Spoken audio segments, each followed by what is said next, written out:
I asked God, just take me instead. Like, I'm in here. I don't know how long I'm gonna do because I was still going through the court process. Take me. Whether it's somebody coming in here to stab me, whether it's do I need to take my own life? What do I need to do? Just don't take my son. It was heavy, man. This is Dadography, a podcast with stories and insights on fatherhood from dads around the globe, dedicated to providing you with the tools and tips to become a better dad.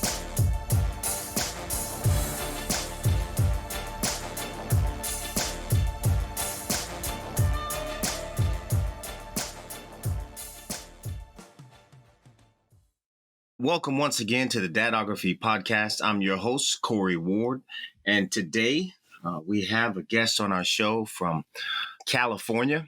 He is also the host and founder of Dad Swag, a podcast also dedicated to fathers, and he'll get a chance to tell you a little bit about that.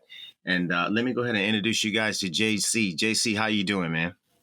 I'm blessed, man. Happy to be here. Thank you for having me. Yeah, for sure. Normally, once we get started, I really like to get a feel for or have the guest share a little bit about his upbringing, try to get a sense of his experience with fatherhood. If you could, man, tell us a little bit about yourself. Well, as far as my upbringing goes, it's kind of like a tale of two stories because I grew up in two households, very different parenting styles. One was more physically, sexually, emotionally, mentally abusive, and the other one was strict. And I don't want to call it mentally abusive, but as a child, it all looks like abuse, right? It's like when it comes to anything that comes with discipline. Right. But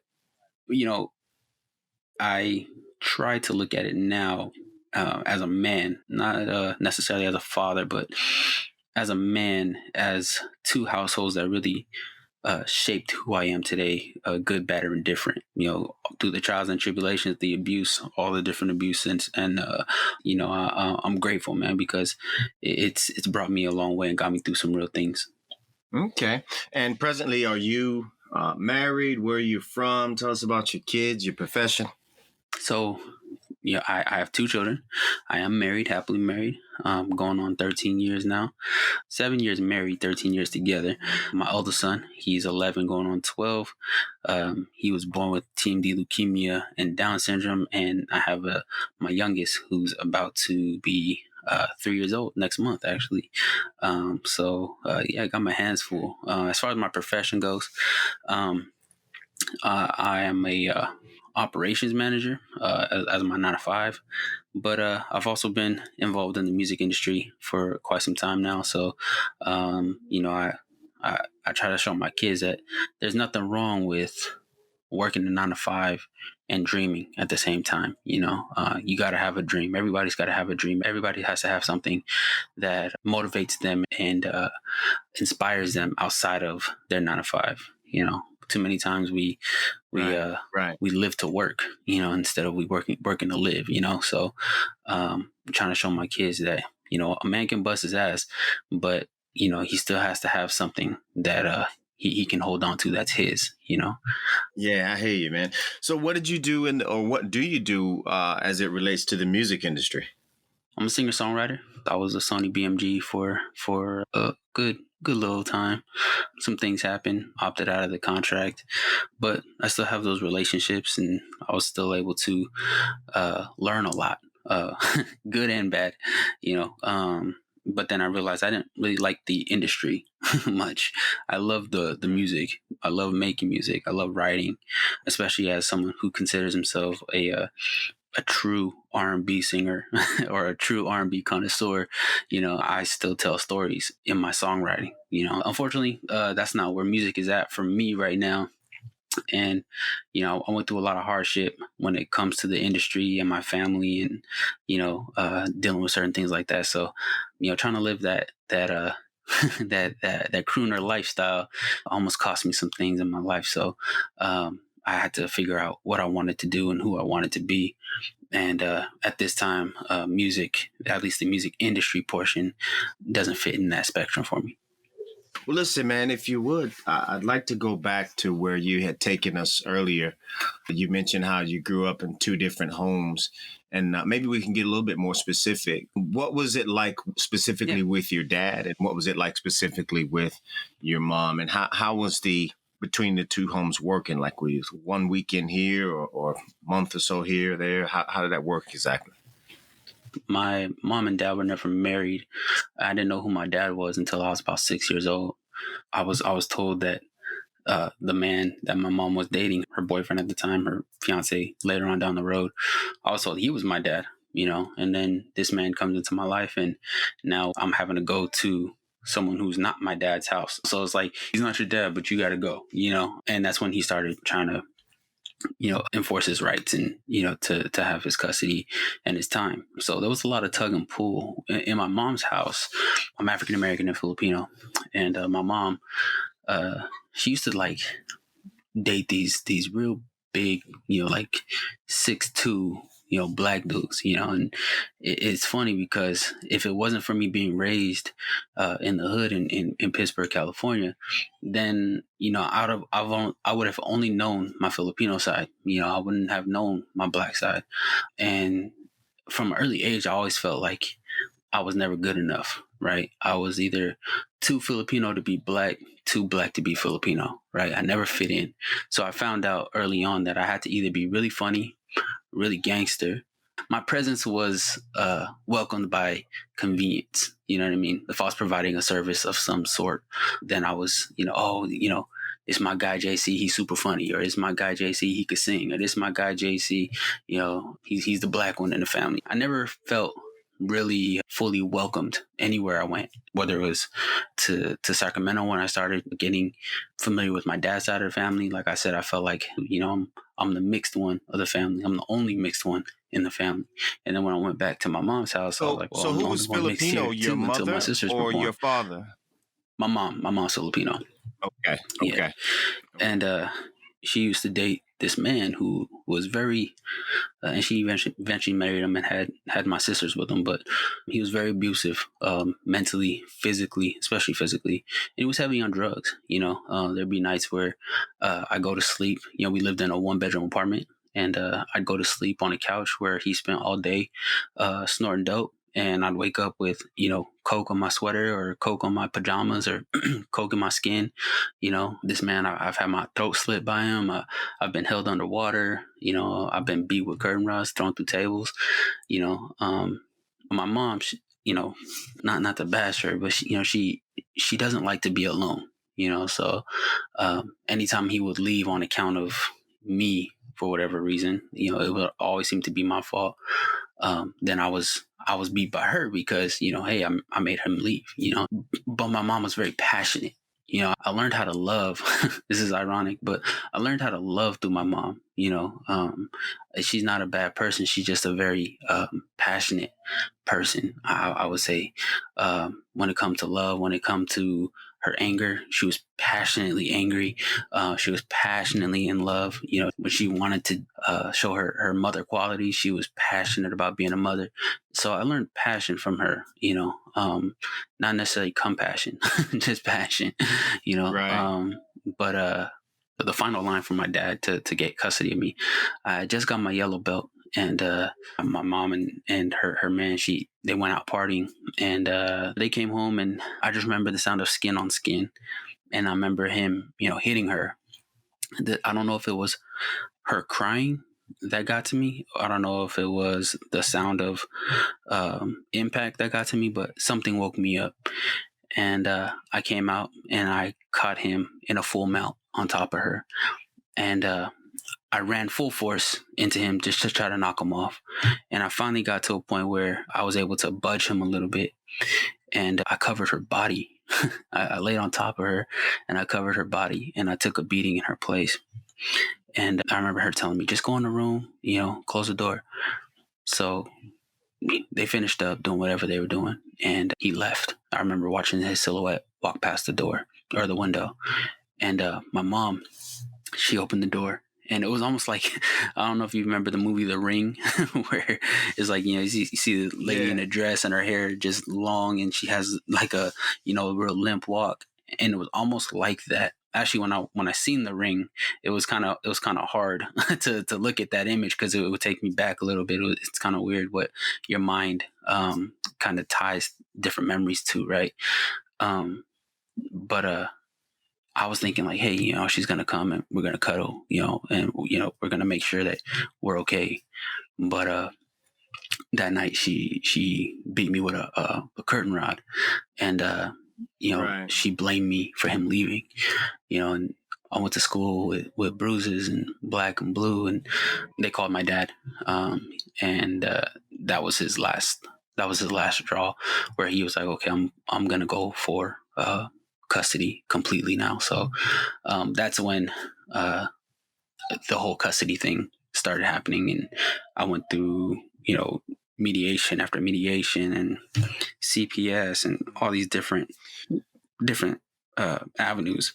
Did you feel any resentment towards your dad at the time for letting you stay in that situation for it to reach, that pinnacle?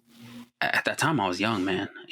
I don't think I felt resentment towards my dad till I got into junior high, and I still had anger issues and I was fighting all the time. And after Kaji Kempo, I went through different martial arts. My dad, he's a 6th degree black belt in Bujitsu, and he put me through different martial arts. And then I went through traditional boxing, and I got really cocky. I was really good on my feet. I was really good with my hands, and I started fighting all the time at school, and I was just angry all the time. And then I finally, went through counseling, and then I started feeling resentment. Yeah.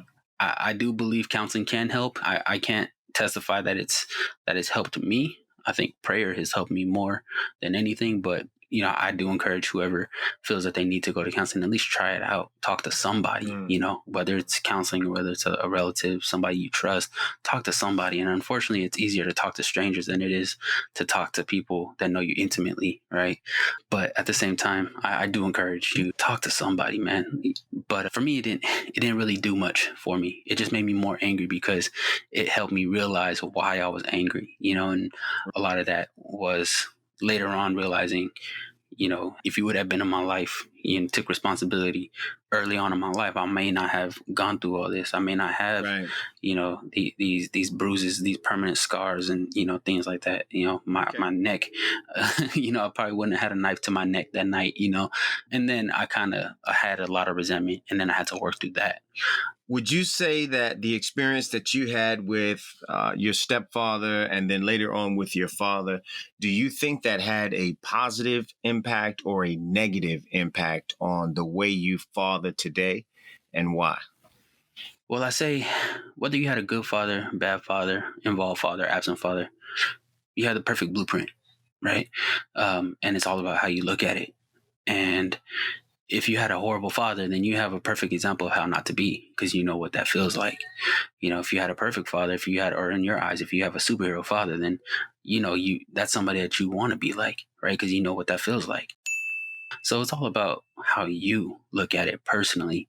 But I definitely feel like both experiences, and I've never said this live before, so I'm gonna give you a bomb drop. My stepdad and my father are half brothers.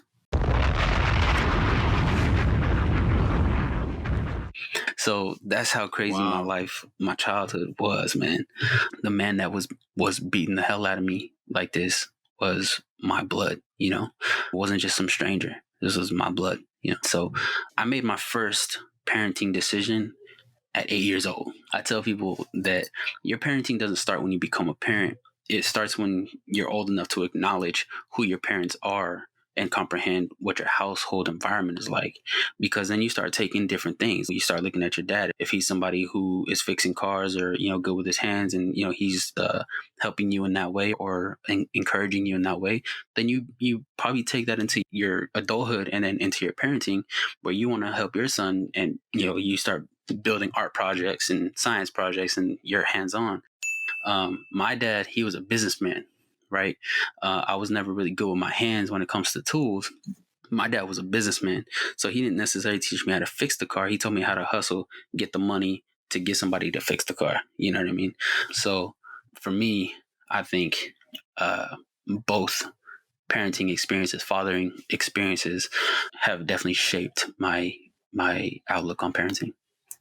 Well, with that being said, how would you describe in your own words your fatherhood style, Jay Cee? Hmm. No one's actually ever asked me that before. My fathering style, I just want to be involved. I just want to be involved and provide the best show of truth and honesty to my kids, whether it's I'm honestly disappointed or I'm honestly proud, or I just want to show them that I'm vulnerable. I want to show them that they can come to me for anything at any time and they'll never be judged for it. It doesn't matter how bad, how good, how bad, or how indifferent. I'm always first and foremost going to accept them and who they are, and then we'll deal with the choices later, right? You never attack the person, you attack the situation, right? And so I'm always going to accept them. I'm always going to be accepting. I'm never going to put my hands on them the way that their hands were put on me, and I'm always going to love their mother. I tell people all the time that in my household, my wife comes first. A lot of people say, who comes first, the kids or your wife? And a lot of people say your kids, and they're absolutely entitled to that. Me, I feel like my wife comes first, and she does, because she's my foundational piece. She's the one that I'm building this family with. My kids are who I'm building this family for. So for me, they're gonna know that my strongest way to love them first is to love their mother, and to show them that they need to love and respect their mother. So for me, it's just trying to be as honest and vulnerable and transparent as possible, and give them all the information that they want that's necessary. They don't need to know about certain things that, mom and I are dealing with. They just need to know that, hey, I've been through these things and it's okay to cry. It's okay to hurt. It's okay to laugh. There's a time for everything. So for my parenting style, uh, I just try to be honest, man. I hear you, man. So you have two boys, and the Mhm. older one, I think you said is 12. Going on 12. Yep. Okay, going on 12. 11 years old, 11 years ago. Do you remember what emotions you were feeling and what was happening when you found out that you were going to be a dad, and then when your son was born? Take me through that journey emotionally, man. Whew. Um, man, first and foremost, man, I was in prison. I was in prison when I found out. I'm sorry, I was in jail getting ready to be transferred to a prison.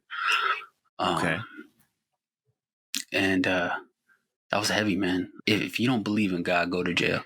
Because there's a lot of people who say they don't believe in God until the worst thing happens, and now they're saying, God, why? Or asking God to get them out. But for me, I've always Right. believed in God, and I was raised in the church. Um, and I don't know how the demographic of your viewers, and I don't want to disrespect anyone's religion, but for me personally, I strayed away. We all fall short. And for me personally, man, to hear that my son was born with cancer, I asked God, just take me instead. Like, I'm in here. I don't know how long I'm gonna do, because I was still going through the court process. Take me. Whether it's somebody coming in here to stab me, whether it's, do I need to take my own life? What do I need to do? Just don't take my son. It was heavy, man. It was, I'm getting emotional thinking about it. I was scared. And the first thing I could do outside of cry was go to a prayer circle that some of the inmates were holding. Um, Hmm. and it just so happened that I got the phone call right as prayer circle started. So Okay. by the time my phone call ended, they were ending their session, and at the end of the session, they always do a round prayer. So it just so happened that when I hung up the phone, I went to the prayer circle and I just told him, "Yo, my son got cancer. My son was just born and he has cancer." And I really watched the power of God move in my life at that moment, because it didn't matter if you were a bank robber. It didn't matter if you were a murderer. It didn't matter what you did, what your affiliation was, what your race was. They were just Right. men there willing to pray for me. You know what I mean? And that that kept me going. A prayer circle every night. That's what kept me going. And then the CO, he actually said, "Hey, you got phone privileges." For our audience, Jay Cee, we have some listeners from all over the world. So help us out with CO, and what is that? Correctional officer, the guard, prison guard. Okay. He one of them has said, "Hey, you got phone privileges." He seen me crying and pulled me down to his desk and said, "What's going on?" And I told him, "Hey, I just found out my son got cancer, and I'm going through it." And so outside of like trying to put me on a suicide watch, he said, "You got phone privileges. We'll turn off the collect for you just to call home. Don't abuse your privileges." And for me, that was amazing, because I was like, I can call home at any time. There's no way I'm going to abuse this, this opportunity. And nobody asked me Right. to. Nobody said, "Hey, man, can you make a phone call for me?" And this. If you've ever been in the system, there's a lot of people who try to find loopholes or try to find shortcuts, to get you to help them to do something, fit their agenda, fit their plan. But nobody ever asked me to, man. And I felt like that was God saying, "Are you listening now? You see that even though you're in this place, I got you, right? Like, do I got your attention yet?"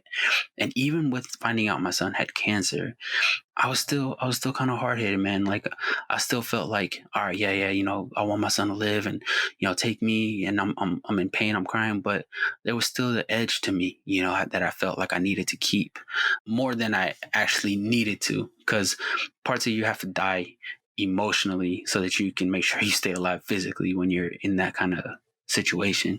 And if you've ever been in that situation, you know exactly what I'm talking about. So, I had more of an edge than I needed.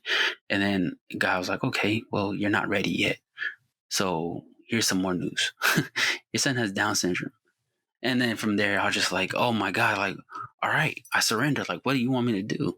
So ended up going So back to just to be school. clear, I'm thinking this is going to impact me emotionally more than I was anticipating, man. So you said that he has cancer, but he was also born with Mm, Down syndrome as well.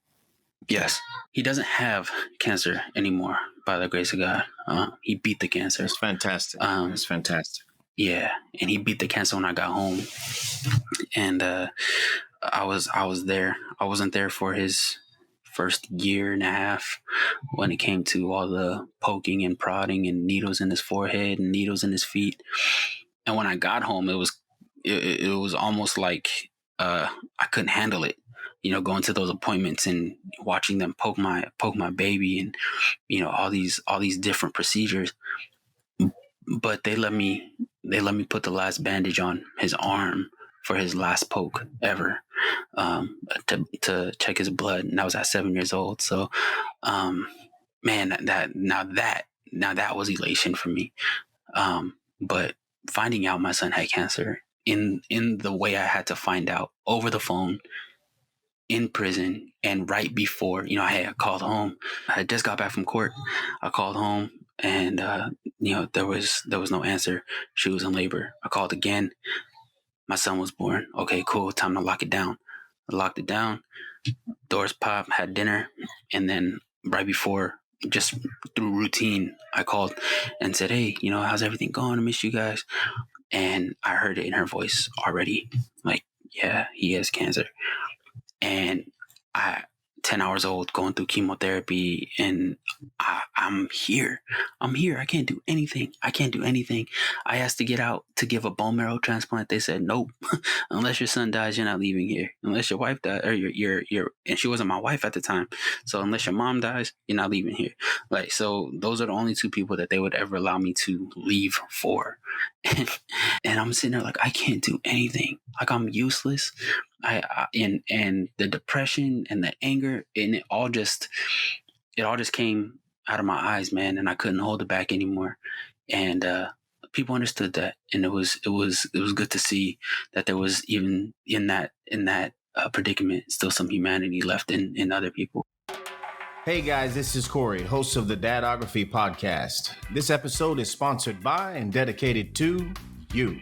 Thanks for all your feedback and support. I mean that. However, if this is your first time tuning in, please be sure to subscribe. And if you've done that already and you're getting some value from our interviews with dads from around the globe, please share. Teamwork makes the dream work. Now back to the show.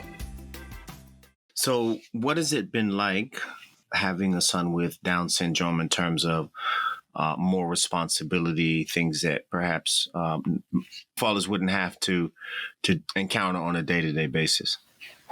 I think the hardest part of having a child with Down syndrome, man, is trying to explain to people and trying to allow them the opportunity to get involved and give them the opportunity to engage, just because people are afraid of the things that they don't know. And for me, on my Filipino side, I have a really big family. I have 38 first cousins, and we're all very close. And so for me, particularly, I've always been the one that they come to, like when there's an issue or they need some type of entertainment at a party or something like that, right?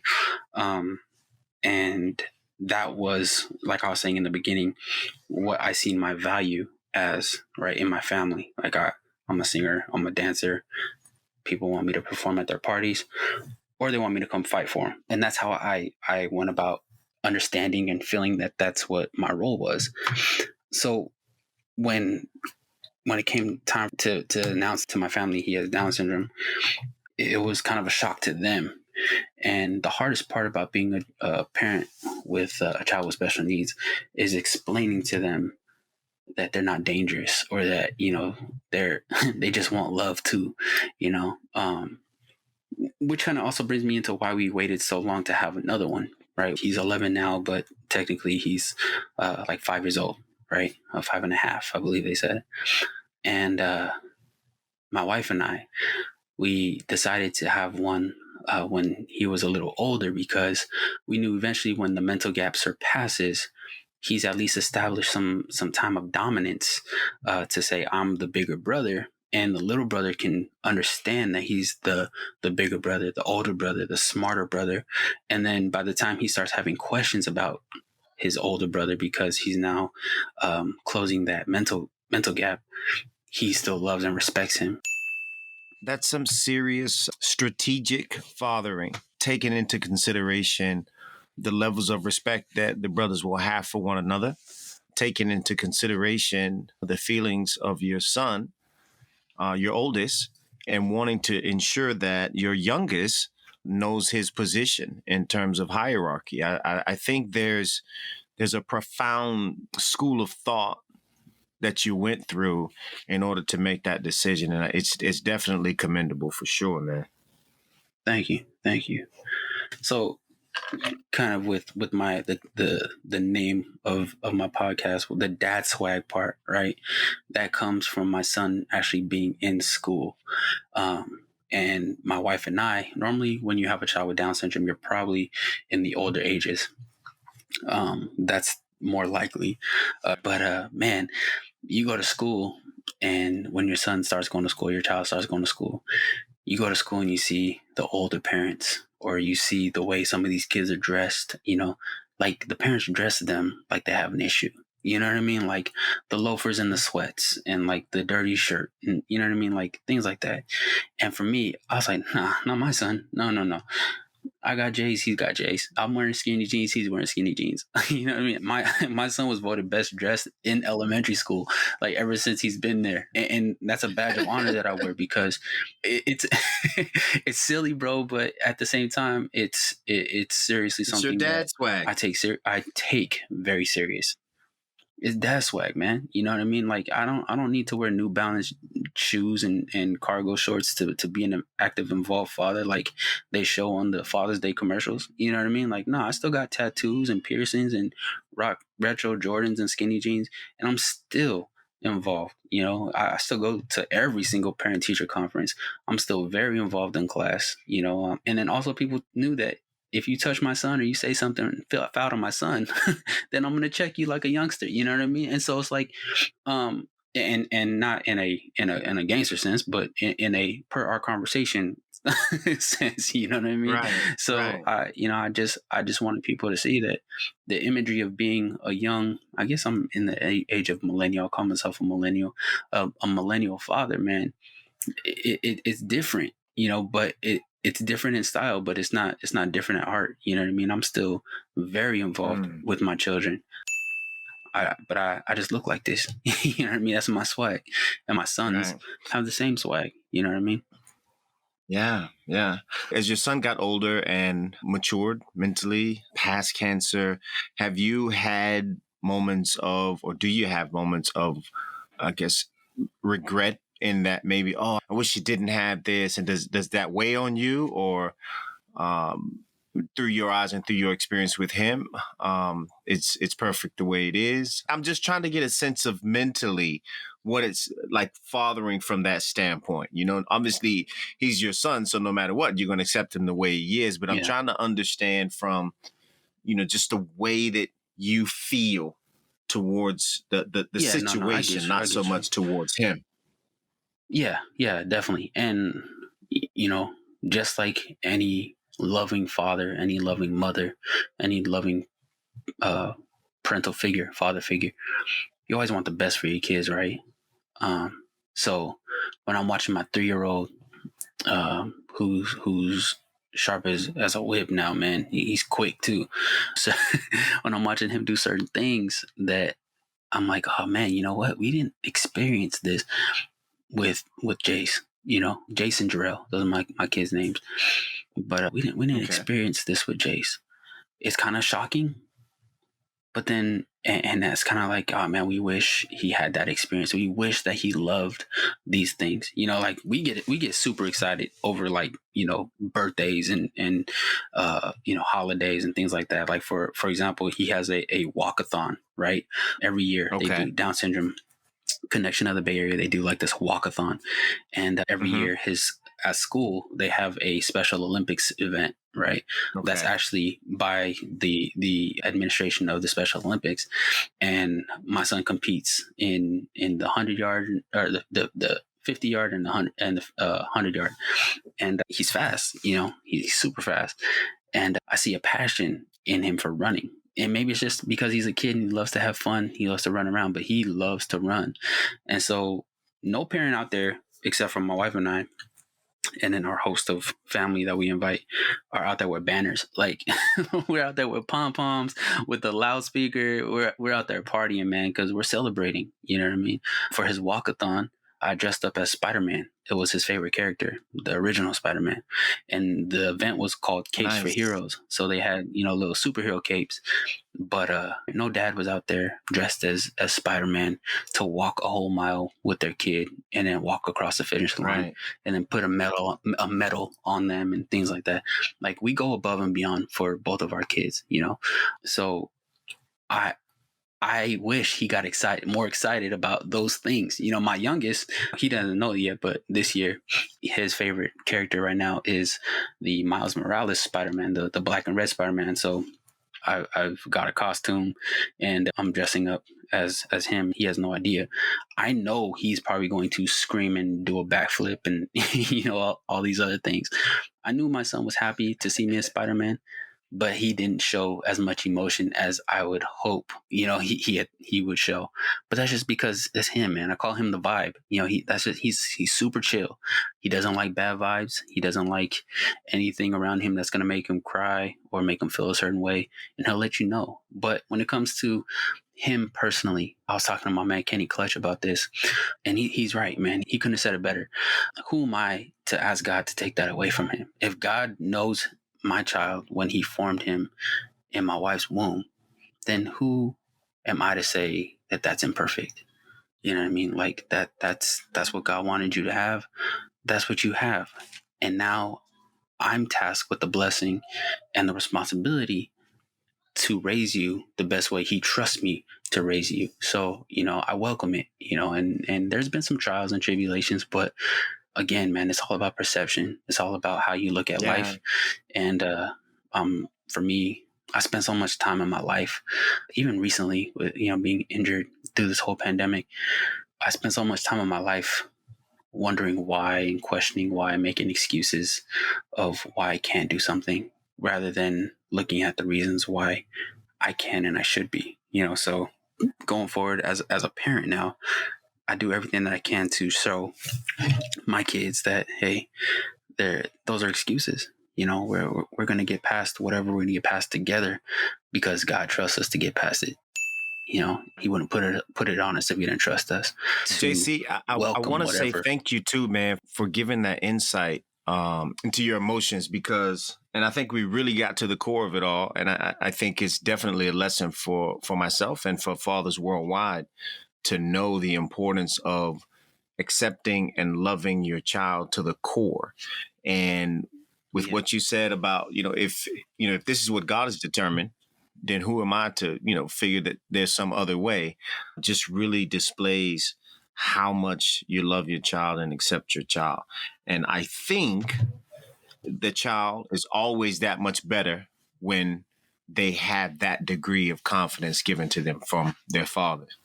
I know you like And music, man. You've been in there for a while. yeah, man. Does your son like music? That's the thing, man. My kids love music.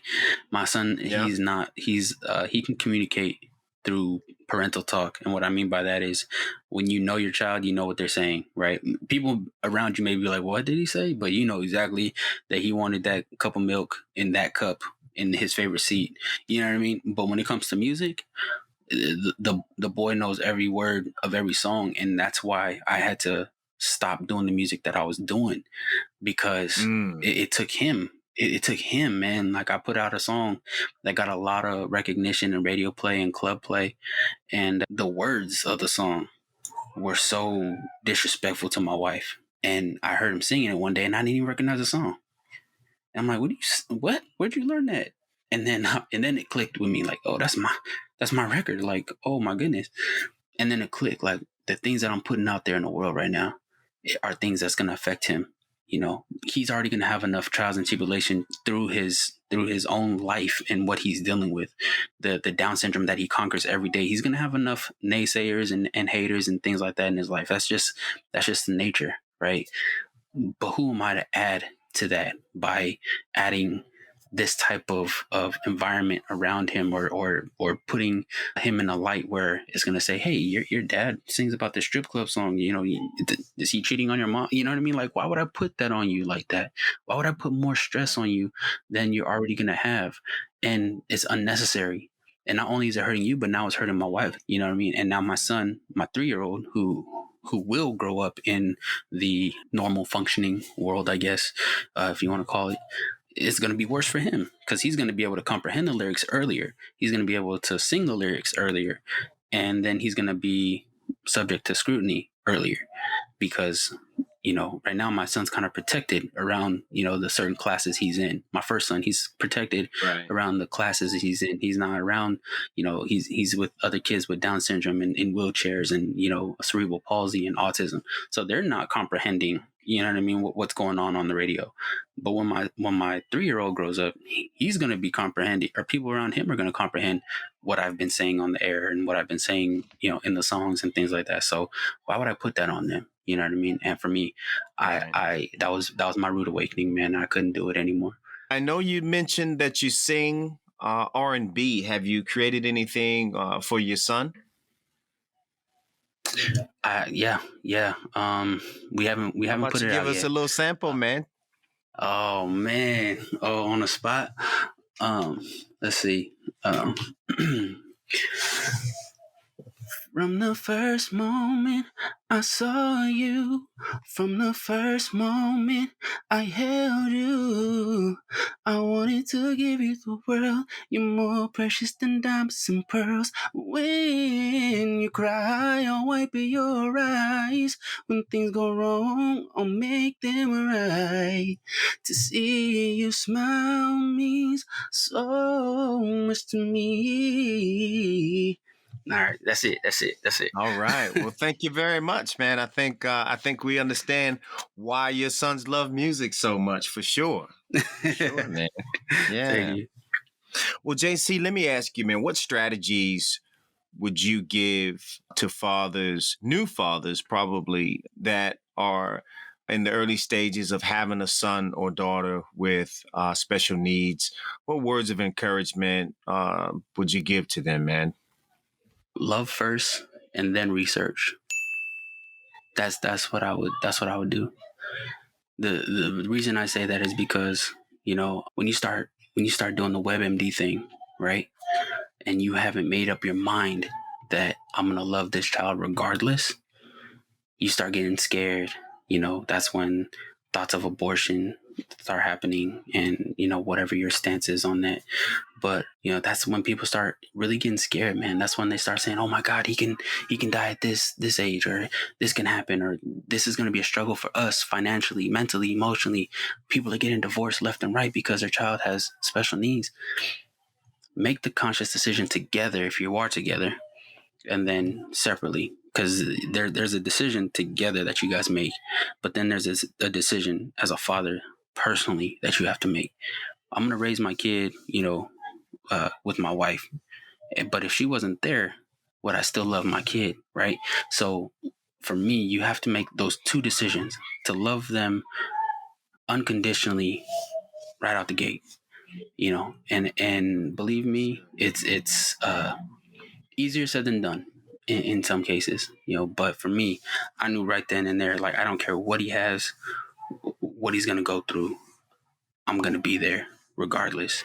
And then research, because then when you start researching with passion, you start researching with intention, right? You start understanding what your child has, and then you don't just go down this rabbit hole. You start researching specifics, right? Just like anything you do that you're passionate about, anything that you do that you love. For me, it was music. I started researching the baby faces. I started researching the Aaron Halls. I started researching the Jimmy Jams and Terry Luce's, like the songwriters, the Teddy Rileys. I wanted to know how they got that formula because I was passionate about it. So when it comes to your son, when it comes to your child and they have special needs, make the decision first and foremost that you are going to love unconditionally regardless of what happens, and then start doing your research and then get involved. Understood. Thank you much for that, man. Hashtag Dag Swag. How did you come about with the idea for your podcast, and where would you like to see it go, man? I never had a plan for it, man. I think a lot of us started with not knowing what's going to happen. For me, I just want to reach men that had the same questions that I had. I started it because I was injured during this whole pandemic. I was run over and broke my leg. Basically, I was temporarily, totally disabled. It was one day before the announcement, and then 5 days before the official shutdown. So the whole pandemic, I've been hurt. And I had to question myself, who am I without a paycheck? Who am I when I'm not the breadwinner? Who am I when I'm not leaving this house and bringing in the money that I'm making? And I couldn't answer it. So I went down this bad rabbit hole of depression. One, because I'm hurt, but two, because I couldn't answer that question. So I started looking on websites and pages for men who were struggling with imposter syndrome and depression and not knowing where to turn. And so I found pages like yours.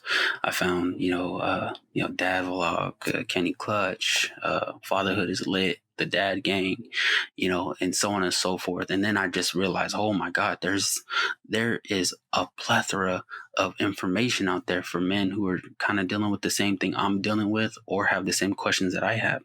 But then there were some questions that I wasn't finding out. So I started the podcast as something to ask more questions and to gain more information and wisdom than I did to give it. I didn't feel like I was qualified to give it, but I had questions and I had my opinion on things, and now it's gone into my opinion and my show. People have reached out and said, hey, this is helping me, this is a part of my daily routine or my weekly routine, and now I'm realizing that I'm a part of the demographic of men who are seeking help. I just wanted to be the source of help that I was seeking in a time that I needed it. So, I have no plans necessarily. I would love to get into public speaking and speak to youth and speak to other dads struggling and things like that. But as far as the podcast goes, man, I just love having interesting conversations with dads. It doesn't matter if you have a blue check or no check, 1 million followers or one follower. If you were doing good dad stuff, man, then I'm probably going to reach out to you and say, I'd love to have you on the show, or, let's see how I can help you. I don't have much, but listen, how can I help? Because I wish somebody had did that for me when I was hurt and I was down and out and stuck. And that wish came true, even in jail, right? Men rallied around me and showed me love and comfort and showed me support.